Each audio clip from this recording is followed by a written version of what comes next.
Good evening and a very warm welcome to News Edit Faria Idris. Justice Mazahar Akbar Naqvi के बाद आज justice Ejazul Ehsan भी अपने ओहदे से मुस्ताफ़ी हो गए। 2 दिन में सुप्रीम कोर्ट के इस्तीफ़ा देने वाले ये दूसरे जज हैं। Justice Ejazul Ehsan supreme court की सीनियरिटी लिस्ट में तीसरे नंबर पर थे। जस्टिस साहब अगर मुस्ताफ़ी ना होते तो अक्टूबर में इसी साल जस्टिस काजी फाइज ईसा की सुबुकदोशी के बाद उन्होंने चीफ जस्टिस ऑफ पाकिस्तान का ओहदा संभालना था।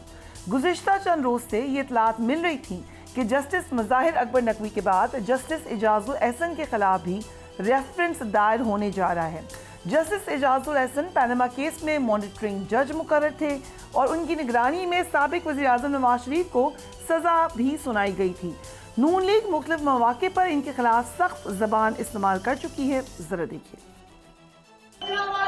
ये ट्रक इस मुल्क को लेकर बैठ गया है। ट्रक के चारों पहिए पंक्चर करके इसको घर भेजेंगे। जो करप्ट जज था वो एजाजुल एहसन, याद है ना, चीफ जस्टिस बनने के ख्वाब देख रहा है, वो पैनामा बेंच में बैठा था, नवाज शरीफ को नाअहल करने वालों में बैठा था और आज तक कोई भी नवाज शरीफ के खिलाफ मुकदमा हो आज भी जज बनकर बैठा होता है। जस्टिस एजाजुल एहसन को मॉनिटरिंग जज लगा दिया कि जी आप बैठें और आप सुपरवाइज करें सारे मुकदमे को, आपने इंश्योर करना है कि नवाज शरीफ को सजा।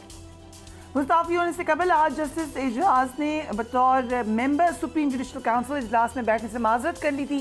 सुप्रीम जुडिशल काउंसिल का इजलास जस्टिस एजाजुल एहसन की गैर मौजूदगी में हुआ और जस्टिस मंसूर अली शाह ने जस्टिस एजाज की जगह सुप्रीम जुडिशल काउंसिल के इजलास में शिरकत की। कुछ अहम पॉइंट्स इस इजलास के: जस्टिस मुज़ाहिर अली अकबर का कोई वकील भी इजलास के सामने पेश नहीं हुआ।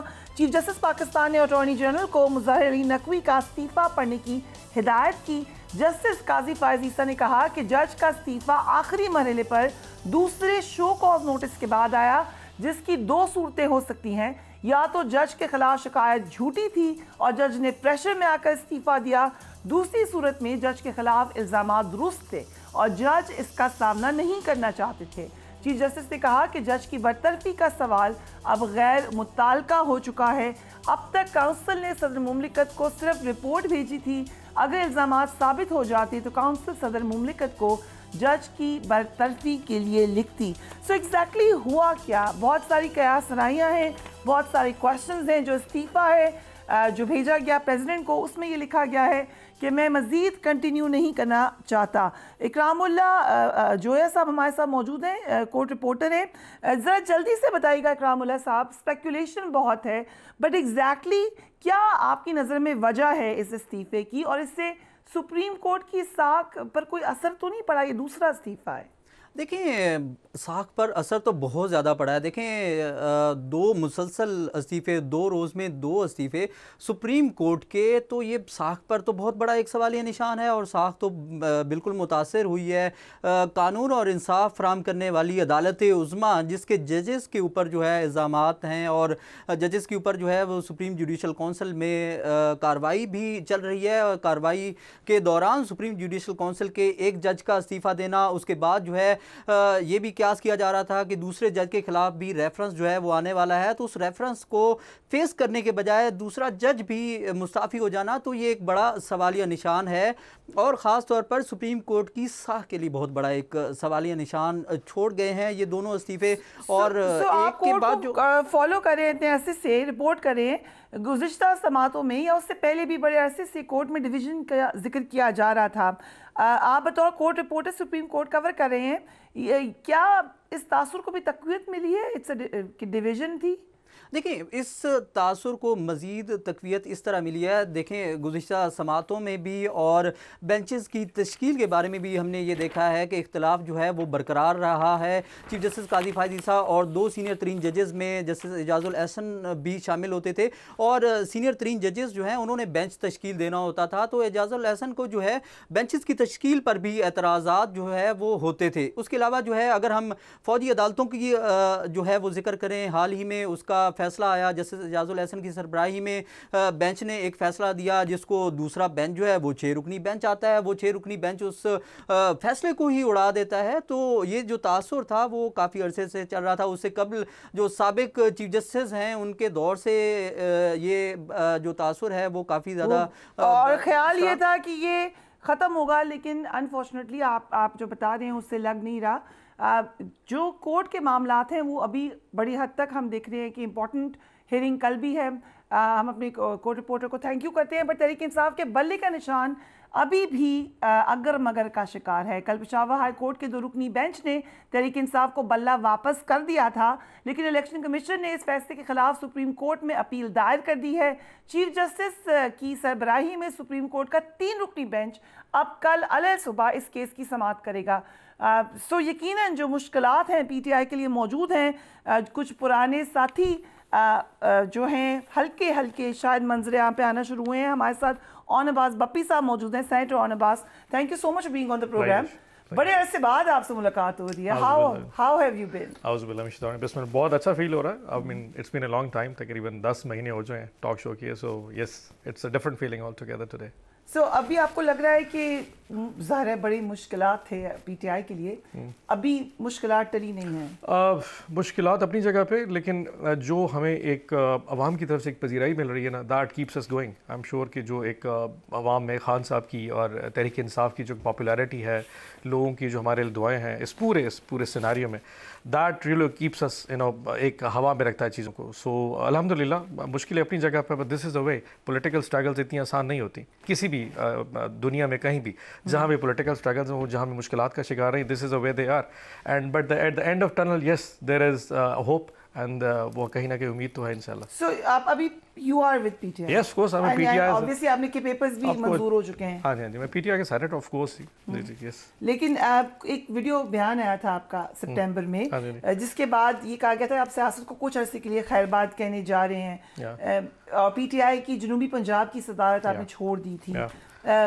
उसके बाद अपने कागजात नामजदगी जारी करवाए, तो इतने अरसे के लिए छोड़नी थी, छोड़नी नहीं चाहिए? मैंने उसमें कहा था कि मैं टेम्परेरी तौर के ऊपर ना थोड़ा सा वक्फा ले रहा हूँ सियासत से। I have been away for 4 months, मैं 4 महीने I have been away from it, but I think election का टाइम आ गया, तो इसलिए दिस इज़ हाई टाइम कि I should start representing my party. और बाकी जहाँ तक तंजीमी सियासत, इसमें कौन सी तंजीम चल रही थी, सो तंजीमी सियासत इन हालात में करना वैसे ही मुश्किल हो जाता है, but I think this is high time कि अब इस वक्त पार्टी को रिप्रेजेंट प्रेशर में था आपका वीडियो।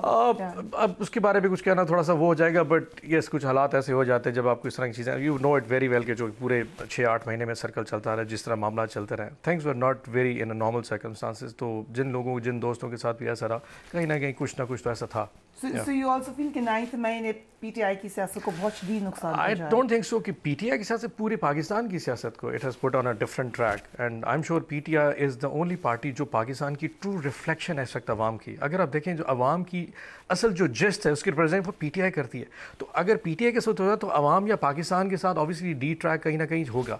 यस 9 मई ने थोड़ा सा ट्रैक ज़रूर चेंज किया, बट अल्हम्दुलिल्लाह आई एम हैप्पी कि जी लोग अभी तक उसी तरीके से उसी जिद्दत और मोहब्बत के साथ तहरीक इंसाफ और खान साहब के साथ खड़े हैं। बट डू यू थिंक 9 मई को, ये मैंने उस वक्त ट्वीट भी किया था कि जो इम्पोर्टेंट पोजीशन होल्डर्स थे उनको रोकना चाहिए था, अवाम को कुछ प्रोएक्टिव उनकी तरफ से एक्शन आना चाहिए था। अच्छा, इसकी डिफरेंट आ रहा है इसके बारे में, और ऑब्वियसली जो कुछ उस दिन हुआ वो एक रिएक्शन ज़रूर था अपनी जगह से, बट देखिए जो अवामी रिएक्शन होता है ना, ये जो मॉब होता है इसके किसी के कंट्रोल में नहीं होता, लोगों की मोहब्बत। लेकिन एक ऑन रिकॉर्ड आ जाता, हमने रोका था। अच्छा, हमने तो इसके हवाले से कहा भी था कि आप इसको इन्वेस्टिगेट कर लें, ये कोई इतना बड़ा इशू नहीं है, आप इसके लिए JIT बनाए, इन्वेस्टिगेट करें, ताकि जो लोग समझते हैं कि जिन लोगों ने इसमें कोई रोल प्ले किया they should come out.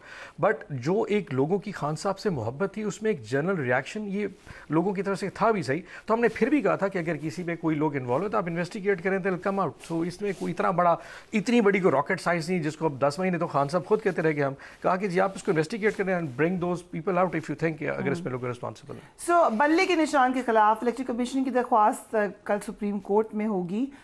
To be और नॉट टू बी की बात होती थी, अब ये बैट होगा या नहीं होगा, आपको क्या लग रहा है? अच्छा, ये जो इलेक्शन कमीशन का रोल है ना, ये बहुत ही एडवर्स किस्म का है। आप ये देखें कि डे टू डे बेसिस पे जिस तरीके से इलेक्शन कमीशन चीज़ों को लेके चल रहा है, अब आप इसकी उनकी मैलाफाइड इंटेंशन चेक करें। सितंबर में ये पेशी हुई थी पहली दफ़ा, जब सितंबर में उन्होंने फैसला महफूज किया था जो हमारी दरखास्त के ऊपर। इन्हें कहा जी फैसला आपके हक में आ चुका है, आई डोंट थिंक सो, आपके इलेक्शन हो चुके हैं, ये पिछले साल इलेक्शन एंड एक्सेप्टेबल, हम आपको फैसला महफूज करके सुना देंगे।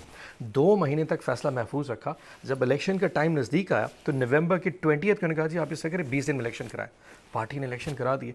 अब उस इलेक्शन के नतीजे में फौरी तौर के ऊपर बल्ला जा रहा है, बल्ला आ रहा है, पेशावर हाई कोर्ट में जा रहे हैं। अब पेशावर हाई कोर्ट हमारे हक में दे रहा है। एक बात बताएं, क्या एक पॉलिटिकल पार्टी से आप बल्ला लेके क्या प्रूव करना चाहते हैं? तो अगर इतना शौक तो इलेक्शन कमीशन खुद आके तहरीक इंसाफ से इलेक्शन ही लड़ लेना, क्या बाकी पॉलिटिकल पार्टीज को लाना।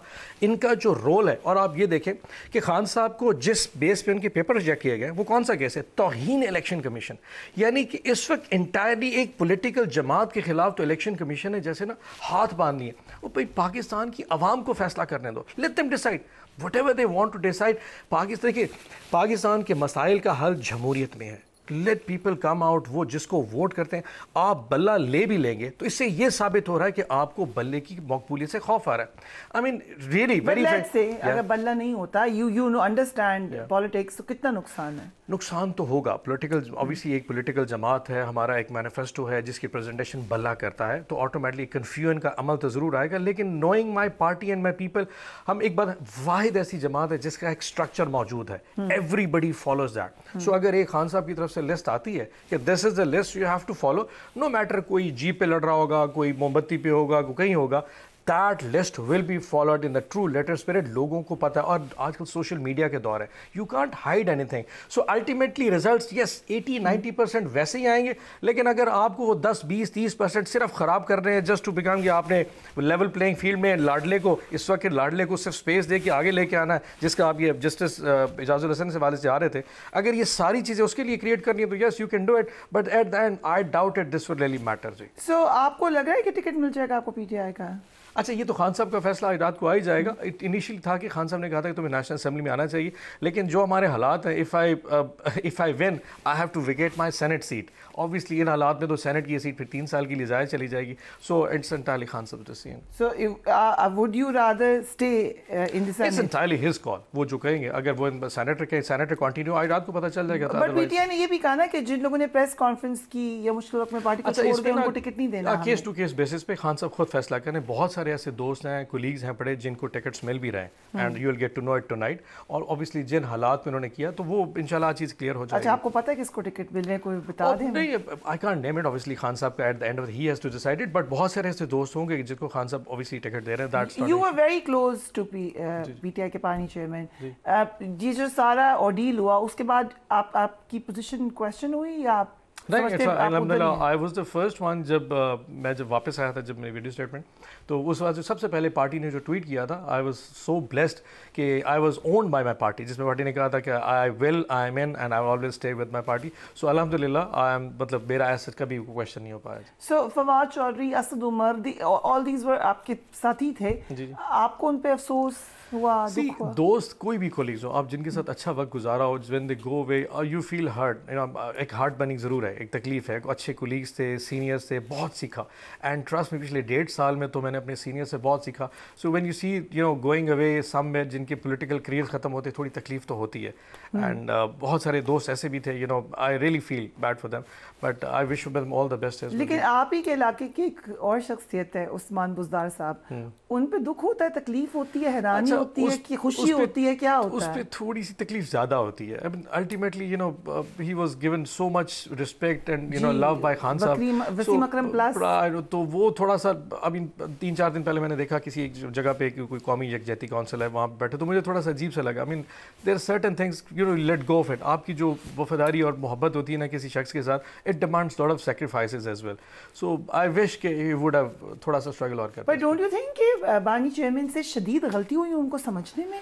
अच्छा, ऐसा नहीं होता जी। नो, देखिए, हमने ज़िंदगी में कोई बचपन से कोई हम हुकूमत में नहीं आए, कोई पहली दफ़ा से ये कि गवर्नमेंट लेके आए थे। थोड़ी सी तो अंडरस्टैंडिंग होनी चाहिए लोगों के बारे में। ऐसे तो नहीं हो सकता आप कहें मैं बिल्कुल ही ये जो जजमेंट ऑफ द पीपल है ना, it comes with the experience. You don't get to know it on the very first time. आप सब बता रहे थे, आप भी बता रहे अच्छा, ऐसा नहीं बता हम बता रहे थे। नहीं, वेरी फ्रैंकली जब मुझसे पूछते थे, आई यूज्ड टू से कि यस, थोड़ी थोड़ी ग्रूमिंग करते थे, he was learning through it. ऐसा भी नहीं, यू नो, पास हो गया था, लोग बहुत सारी चीज़ों को lame excuse, he was performing और Aahista Aahista things were getting better. लेकिन on chief minister's position for a party like PTI, do you think is somebody who's being groomed, who's under training, उसकी पोजीशन बनती थी या एक सीजनड बंदे की? आप थे और थे बहुत लोग थे जो उनसे बेहतर परफॉर्म करते थे, तो मेरिट क्या है फिर? अच्छा देखिए, Aahista Aahista, I want you to answer please on principle. नहीं, आई एम प्रिंसिपल बता रहा हूँ। देखिए, चीज़ें आहिस्ता आहिस्ता आप सीख रहे थे, और हमारा ये कोई पहली दफ़ा थी हुकूमत आई थी, ये कोई शुरू से नहीं थी। So you learn through the stages, और थोड़ा सा स्पेस मिलनी चाहिए थी। मेरे ख्याल में अनड्यू किस्म का ना, थोड़ा सा कहीं ना कहीं पे जो क्रिटिसाइज है ना, वो भी चीज़ों को ना बहुत ज़्यादा ख़राब कर। आप देखिए, जब हमारी हुकूमत आई थी, ऐसी ऐसी चीज़ें जो पहले किसी हुकूमत ने फेस थी वो कर रहे थे। So things were not as easy as was looking. So आपके हल्के में आपके अलावा खालिद जावेद वराइच और बैरिस्टर तैमूर की भी कागजात मंजूर हो चुके हैं। इनमें इनको भी मिल सकता है ये टिकट? ऑफ कोर्स किसी को मिल सकता है, उसमें कौन सा। But you are considered strongest candidate by PTI. लेकिन आपकी जो हमारे हल्के की जिसने रिपोर्ट दिया, हमारे रिपोर्टर ने, वो कह रहे हैं कि वहाँ आपका नंबर शायद सेकंड या थर्ड आता है। अच्छा, ये एट द मोमेंट ये उनकी रिपोर्ट। अच्छा, मुझे अंदाजा नहीं, ये तो खैर पता चल जाएगा जब टिकट का फैसला होगा। But that's entirely Khan decision. So let's not talk, इंशाल्लाह कल परसों पता चल जाएगा। सुबह अनाउंसमेंट है। सो अब पीटीआई कहाँ जाएगी यहाँ से? What do you think? अच्छा, ये कल सुबह जो सुप्रीम कोर्ट का फैसला है, दैट विल डिसाइडेड कि चीज़ें कहाँ को जानी है। लेकिन मैं एक चीज़, अवाम ने फैसला कर लिया, people have decided for it. यकीन करें, लोगों में जो एक मोहब्बत है ना, इलेक्शन डे 8 फरवरी को, this will be the first election probably in the history of Pakistan जिस दिन ट्रांसपोर्ट की जरूरत नहीं पड़ेगी। You don't have to ask people to come out and vote. लोग एक कौमी फरीजे के तौर पे घर से निकलेंगे, माएँ, बहनें, बेटियां, और इतनी बड़ी एक आवाम की, मतलब वो घरों से पोलिंग स्टेशन की तरफ जो मूवमेंट है ना, you can't imagine. Level playing field पे बहुत बात हुई। एक पॉइंट ऑफ व्यू है कि कागजात नामजदगी भी आपकी भी मंजूर हो गए, बहुत सारे लोगों के मंजूर हो गए, हाईएस्ट नंबर पे आपने जमा भी कराए पीटीआई ने। सो एक क्वेश्चन है कि क्या आप लोग शोर ज़्यादा मचा रहे हैं और लेवल प्लेइंग फील्ड है? जो इलेक्शन कमीशन ने रिपोर्ट जमा कराई थी, उसने कहा था कि जी 76% जो है ना, 76% हमारे नॉमिनेशन पेपर एक्सेप्ट हुए। वो जो 24% रिजेक्ट हुए, सिर्फ आप ये देख लें कि एक एक हल्के में लोगों ने 5-5 नॉमिनेशन पेपर फैलाए, और हमारे आम वर्कर्स ने भी कागजात दाखिल कराए थे जो आम, और उन्होंने ज़िंदगी को इलेक्शन ही लड़ा था।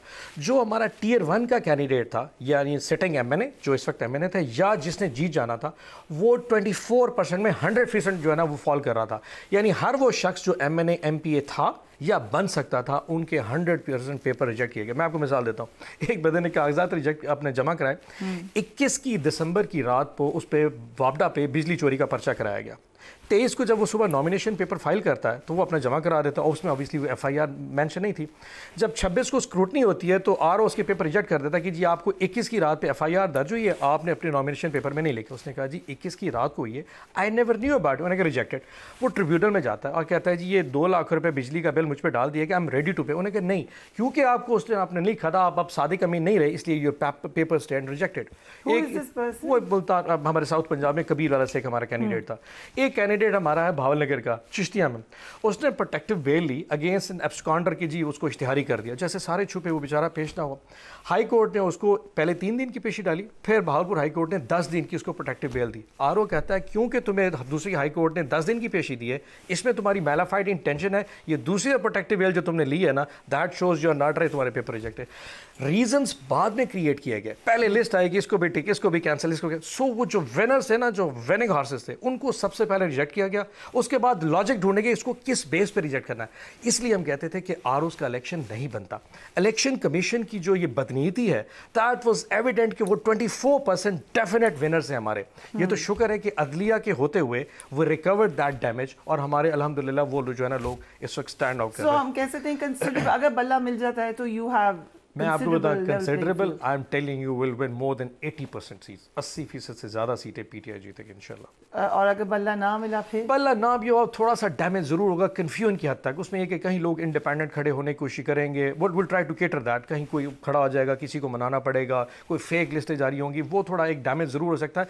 लेकिन जितने लोग कॉन्शियस हैं, जो कल लिस्ट बैरिस्टर गौहर जो इशू करेंगे, that will stand by, that will be followed. मैं आपको बताऊँ वो लिस्ट रिलीजियसली फॉलोड होगी। आप बैरिस्टर गौहर पे इत्मीनान? Oh yes, of course, he's our chairman of the party. So party के अंदर कंसेंसस है? पार्टी में जितनी यूनिटी आज है, इससे पहले कभी भी नहीं थी। You know, देखो खान साहब इज नॉट इन कॉन्टैक्ट, वो मैसेज आता है और जवाब देते हैं, लेकिन जो कोर कमेटी और ये जितने हमारी सीनियर कोलीग्स जिस तरह मैनेज कर रहे हैं, the general secretary of the party Umar Ayub या शिबली फराज साहब या barrister Gohar, the way they are running the party with the cohesion, इस तरह का तो शायद हमने कभी एक्सपेक्ट भी नहीं किया था। आई वॉज माई स्केप्टिकल था कि यार ये चीज़ें पता नहीं कैसे नहीं, बट अमेजिंगली जो काम हो रहा है, मैं इतनी खुश हूँ कि हमारा जो स्ट्रक्चर है, जो केडर है पार्टी का, वो शायद इस तरह खुल के कभी भी ना आता अगर इस डिफिकल्ट सिचुएशन में आते। एंड आई एम ग्लैड कि अल्हम्दुलिल्लाह party stand out seriously. Okay, this is sounding very very positive to me, but obviously you have a right to your opinion. But ये जो आपके साथी इस वक्त जेल में हैं, डॉक्टर यास्मीन राशिद हैं, आप सेनेटर एजाज हैं, इन सब से बातचीत होती है या are they involved in party decisions in some? नहीं, इन्वॉल्व तो खैर नहीं हो सकते, obviously they are behind the bars. Yes, उनकी ओपिनियन जरूर ली जाती है। डॉक्टर यास्मीन हमारी पंजाब की प्रेसिडेंट हैं, उन्होंने अपनी कैंडिडेट्स के वाले से ओपिनियन दी है, एजाज चौधरी साहब ने भी दी होंगी।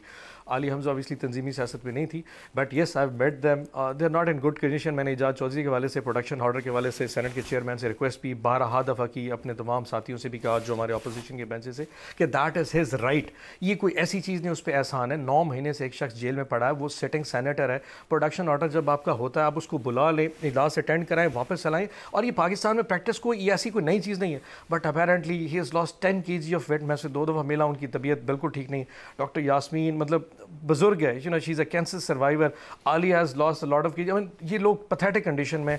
आई होप कि some day you'll come, and these are the heroes, these are real heroes, and I wish them all the best.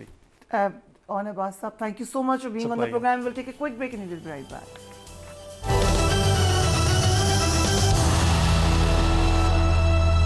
Good evening and a very warm welcome to News Edge with Faria Aziz. Election की गहमा गहमी शुरू हो चुकी है। नून league ने कल पंजाब की ज़्यादातर टिकटों का ऐलान कर दिया है। पाकिस्तान मुस्लिम लीग नून पंजाब में इस्तेकाम पाकिस्तान पार्टी और काफ लीग के साथ सीट एडजस्टमेंट भी करने जा रही है। बड़े अरसे से इस पर बात हो रही थी। कुछ अर्सा पहले फैसल वाडा साहब ने हमारे प्रोग्राम में ये बात कह दी थी, अब ये बात साबित हो गई है। इलेक्शन से कबल नून लीग पर लाडले का लेबल भी लगा, लेकिन तहरीक इंसाफ की मकबूलियत शायद बढ़ गई इस लेबल की वजह से। सो अब ये लेबल हटाने की भरपूर कोशिशें हो रही हैं। पीपल्स पार्टी के सरबराह बिलावल भुट्टो ने पंजाब में सियासी मुहिम शुरू कर दी। बिलावल भुट्टो जलसों में तनख्वाहों में इजाफे, 300 यूनिट मुफ्त बिजली की फराहमी और हॉस्पिटल्स की हालत बेहतर बनाने के दावे कर रहे हैं। निगरान वज़ीर इत्तलात मुर्तज़ा सोलंकी ने सियासी जमातों के मंशूर पर तनकीद की है और कहा है कि ऐसे वादे ना करें जिस पर आप अमल नहीं कर सकते। Let's watch him. सियासत ज़रूर करें, सियासत पर कोई पाबंदी नहीं है, लेकिन मुल्क के मुस्तकबिल पर सियासत नहीं होनी चाहिए। एक जमात का मैंने मंशूर देखा था जिसने 2018 के इंतखाबात में ये वादा किया, रियासत के कंट्रोल में जो इब्लाग आमा के इदारे हैं, रेडियो पाकिस्तान और पाकिस्तान टेलीविजन, हम उनको BBC का खतूत पर लाएंगे। फिर आपने देख लिया कि उन्होंने BBC के खतूत पर कैसे चलाया। तो ऐसे वादे, ऐसा मंशूर न पेश करें पर आपको यकीन है कि आपने काम ही नहीं करना। अब जब हम इलेक्शन के फेज में जा रहे हैं, उसमें 2 चीजें बहुत अहम होंगी, एक झूठी फेक न्यूज और झूठे वादे। मुस्लिम लीग नून ने इलेक्शन में दरीना कारकुनान को नजरअंदाज करके मुनहरिफ अरकान को टिकट दिया है। कुछ जगहों पर मुनहरिफ अरकान के हवाले से माजी में मरियम नवाज बड़ी क्लियर स्टांस रखती थी। जरा देखिए। सुना है कि वो लोटा यहाँ पर वजीर भी रहा है जो अच्छे वक्त में आपके साथ हो। इलेक्शन में एक नई रिवायत को जन्म दो और लोटों को घर पहुँचा कर आओ इंशाल्लाह। इमरान खान की जमात में से लोटों को निकाल दो तो पीछे कुछ नहीं बचता। लोटों को वोट नहीं देना। लोटे की जगह बाथरूम में है या पाकिस्तान के पोलिंग स्टेशन पे, बताओ। मरियम नवाज ने जो वर्ड यूज़ किया है, हम वो वर्ड यूज़ नहीं करेंगे, हम उसको मुनहरिफ अरकान ही कहेंगे। नून लीग ने इलेक्शन में किन किन मुनहरिफ रहनुमाओं को टिकट दिया है, लेट्स हैव अ लुक। साबिक opposition leader Raja Riaz, we can say heading the pack, उन्होंने सितंबर 2023 में नून लीग में वो शामिल हुए। इनको NA 104 फैसलाबाद से टिकट दे दिया गया है। पीपल्स पार्टी के फैसल साले हयात 27 दिसंबर 2023 को नून लीग में शामिल हुए और उनको NA 108 और PP 125 झंग से टिकट दे दिए गए हैं। मुनरिफ PTI के रुकन अहमद हुसैन जून 2023 में नून लीग में आए, उनको NA 148 मुल्तान से टिकट दिया गया। बासित सुल्तान बुखारी ने नवंबर 2023 में नून लीग ज्वाइन की, इनको NA 176 और PP 272 मुजफ्फरगढ़ से टिकट मिल गए हैं। राना कासिम नून सितंबर 2023 में PTI छोड़कर नून लीग में शामिल हुए, इनको NA 153 मुल्तान से टिकट मिल गया। 2018 में आज़ाद हैसियत में जीतकर PTI में शामिल होने वाले बहावलनगर से अब्दुल गफ्फार वट्टू सितंबर 2023 में नून लीग में शामिल हुए, इनको NA 160 बहावलनगर से टिकट दिया गया। बहावलपुर से समीउल एहसन गिलानी अगस्त 2023 में कौमी असम्बली की तहलील के बाद PTI से नून लीग में शामिल हुए, इनको NA 165 बहावलपुर से टिकट दिया गया। राजनपुर से PTI के मुनहरिफ रहनुमा रियाज खान मजारी, राजनपुर से ही साबिक डिप्टी स्पीकर पंजाब दोस्त मोहम्मद मजारी, रहीमिया खान से PTI के मुनहरिफ रुकन सैयद मुबीन अहमद कौमी असम्बली की तहलील के बाद नून लीग में शामिल हुए, he is got the ticket. Muzaffargarh से PTI के मुनहरिफ रुकन आमिर गोपान कौमी असम्बली की तहलील के बाद वही पैटर्न है, नून लीग में शामिल हुए, उनको NA 178 में टिकट दे दिया गया। जहाँ पर नए लोग टिकट होल्डर हैं या इलेक्शन लड़े हैं, वहाँ पे पुराने साथी दरीना साथी आज PMLN के साथ ना टिकट होल्डर हैं ना इलेक्शन लड़ने जा रहे हैं। उनमें से एक हम कह सकते हैं backbone of the party, former prime minister Ishraq Khan Abbasi. Thank you so much for being on the program. जी शुक्रिया। आपने मेरे प्रोग्राम में 2 दफ़ा कहा था, लेकिन मुझे यकीन नहीं आया था you are actually not contesting. मैंने आपको कहा था मैं इलेक्शन नहीं लड़ूंगा। क्या कर रहे हैं आप शायद साहब, क्यों नहीं? मैं सियासत से मुतफिक नहीं हूँ। ये सियासत ना मुल्क के मुफाद में है ना किसी जमात के मुफाद में है। कब ये हमने सबकी इंट्रोडक्शन दिया आपकी पार्टी, तो वही आप कहते हैं कि अभी भी वही पार्टी है कि नहीं है? ये कोई नई बात नहीं, बदकिस्मती से ये मामले चलते रहे हैं। अगर आप 2018 में देखें तो यही लोग आपको मिलेंगे जो एक और जमात छोड़ के यहाँ शामिल हुए थे। ऐसे ही है। तो अगर यही सियासत हमने करनी है तो फिर मेरा ख्याल है कोई मुझे मामला ज़्यादा चलता हुआ नज़र नहीं आता। एंड यू आर श्योर कि जब मौका मिलेगा they will go away also? जी, और ये रहेंगे यहीं बैठे देखिए उन लोगों की क्या कंट्रीब्यूशन रही है मुल्क की सियासत को, ये मुझे समझा देना। हमने हमेशा बात की है। देखिए ये पार्टियों का अपने इशू है, जिसको मर्जी टिकट दें, लेकिन जो लोग इस तरह अपनी सियासत बदलते रहे हैं, मुझे उनकी कोई कंट्रीब्यूशन नज़र नहीं आती मुल्क की सियासत में। नुकसान ही हुआ है और PMLN ने हमेशा इस चीज़ के ख़िलाफ़ बात की है।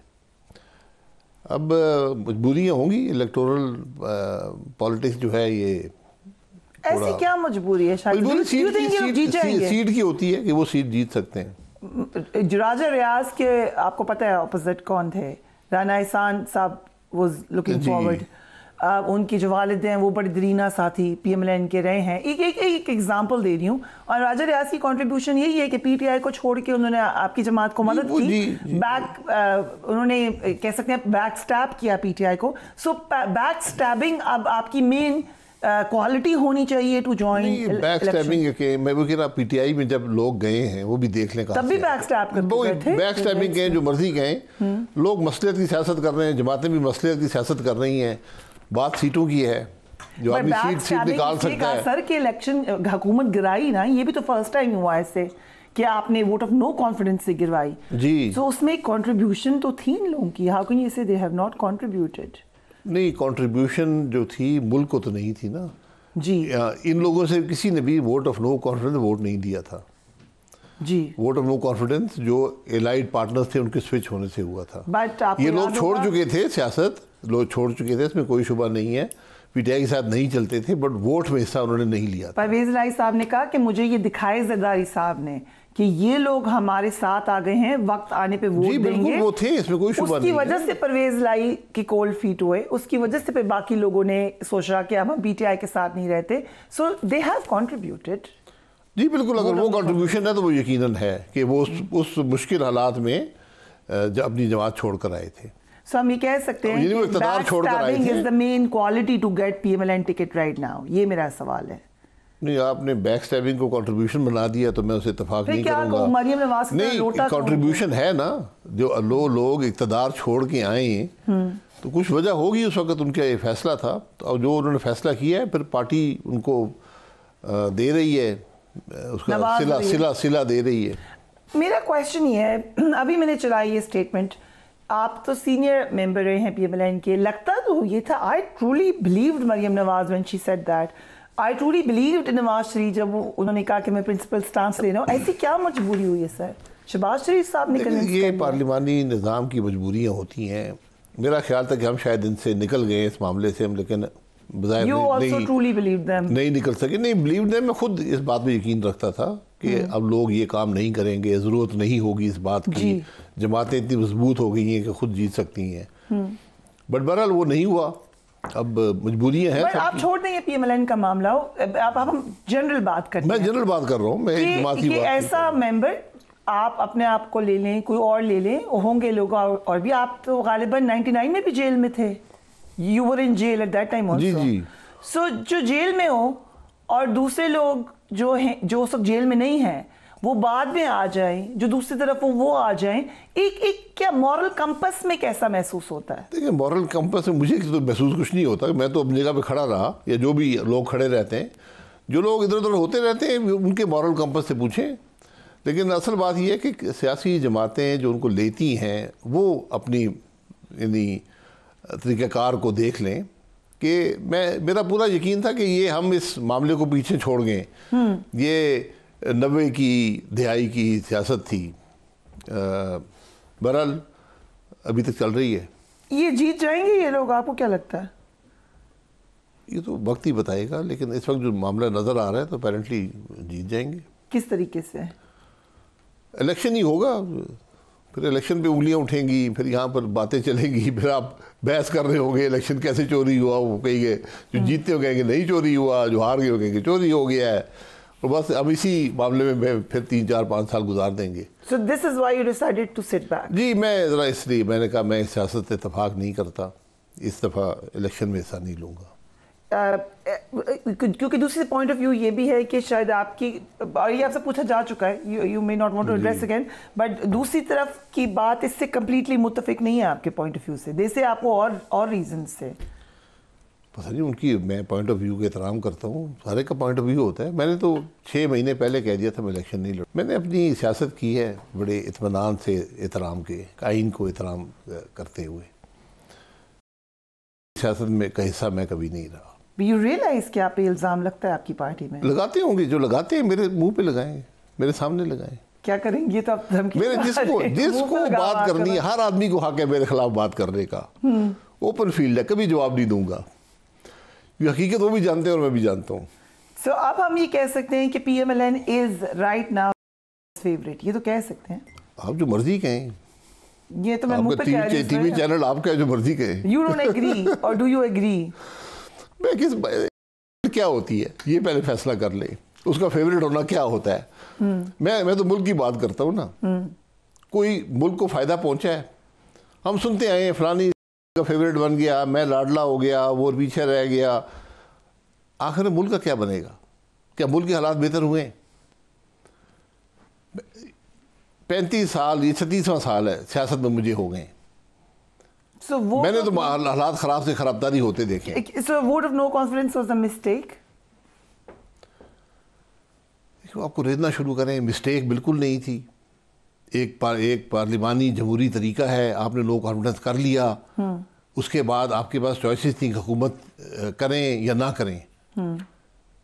मेरी राय उस वक्त ये थी, बहुत से लोगों की राय थी कि ना करें, इलेक्शन में जाएं, अवाम को मौका दें, क्योंकि हमने उन्हीं इलेक्शंस को क्वेश्चन किया था जो 2018 के थे जी।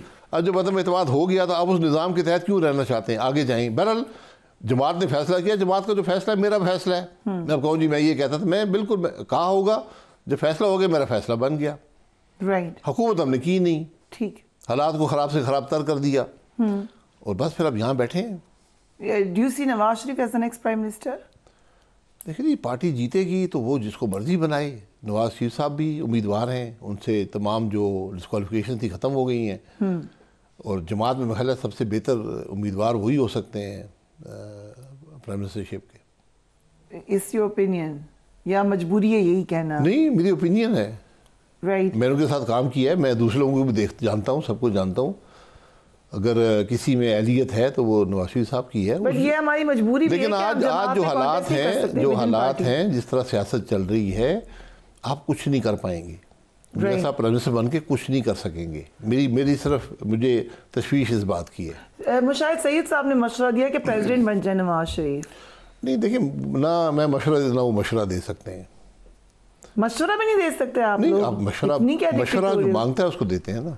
नहीं मानते तो हम ऐसी अपनी राय का इजहार कर सकते हैं। तो मुशाहिद साहब ने राय का इजहार कर दिया है। स्पेंड इन पीएमएलएन, आपके मशवरों पे कभी अमल नहीं हुआ? इतने साल आपने गुजारे हैं पीएमएलएन में। नहीं, जरूरी नहीं हर मेरे मशवरे पे अमल हो। पूछ रही हूँ, मशवरा मांगा जाता है, मशवरा मांगा जाता है। कभी मांगा गया आपसे? जी बिल्कुल मांगा गया। क्या बस बताया गया ये करो? मशवरा दे दिया, जिस इशू को आप समझे आप उसे मशवरा दे देते हैं। मैं इसको इंटरनल इशू है पार्टी का कि वो सदर बने या वज़ीर आज़म बने। साहब कौन सी बात आपके मशवरे पे हुई है पीएमएलएन में आज तक? कितने सालों की रफाकत है? गिनने की बात नहीं होती, मशवरा तो आदमी दे सकता है ना। वो सुने ना सुने, आमतौर पे मशवरा मांगा जाता है, उसकी ज़्यादा हैसियत होती है। लेकिन आप कुछ हालात देखें तो आप इजहार कर देते हैं। मसलन मैंने हमेशा ये कहा, टीवी पर भी कहा, मुझे लोगों ने तनकीद की, आप क्यों कहते हैं कि आप ये हुकूमत बात बनाएं, इलेक्शन में जाएं अदम एतमाद के बाद। मशवरा वो मेरी राय थी, मेरा मशवरा था, जो भी उसको समझे वो गुजर गया। Right right. अब ये कहना कि मियाँ साहब प्राइम मिनिस्टर बने, सदर बने, ये महला मेरी जगह नहीं है ये कहने वाली। Right right. वो उनकी मर्जी, इंटरनल मामला पार्टी का, जिसको मर्जी वो ओहदे दे।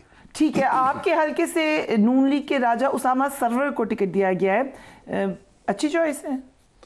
वो पार्टी की चॉइस है जी, मैं तो कुछ नहीं कह सकता। आपने कोई बेटा बेटी भांजा भांजी किसी के लिए? नहीं, मुझे फरिया दी से डर लग रहा था कि वो मैंने तो बहुत तनकीद कर दी थी। जी, तो वो कहेंगे जी देखें जी बेटा आ गया है, अब 30 साल खुद बैठे रहे हैं, बेटा भेज दिया है। नहीं, बात ये नहीं है। मैं जिस मुझे बहुत दबाव था, लेकिन जिस बात का मैं सियासत में खुद कायल नहीं हूँ, मैं किसी और को कायल नहीं कर सकता। ठीक है। So you at the moment जो सियासत है you like totally put off. जी, जो आज की ये सियासत है, ये जो इलेक्शन है, मैं इसका कुछ ज़्यादा मुझ पे इस पे एतमाद नहीं है सियासत पे। और सो यू थिंक बल्ले का निशान होगा नहीं होगा? What do you think? High court ने कह दिया होगा, सुप्रीम कोर्ट ही कह सकता है कि ना हो। उसके बाद मैं ये कह रहा हूँ, ये बल्ले के निशान इधर से उधर जाना, हमने तमाशे पहले भी देखे हैं। वो तलवार थी, तीर में बदल गई, फिर तीर के टुकड़े हो गए, पता नहीं क्या क्या होता रहा है। हमेशा नुकसान मुल्क का ही हुआ है। इन सब कामों के आखिर में जाकर जो हल इसका असर आता है वो नुकसान मुल्क का होता है। ठीक है, तो ये बड़ा इंपॉर्टेंट पॉइंट ऑफ व्यू है।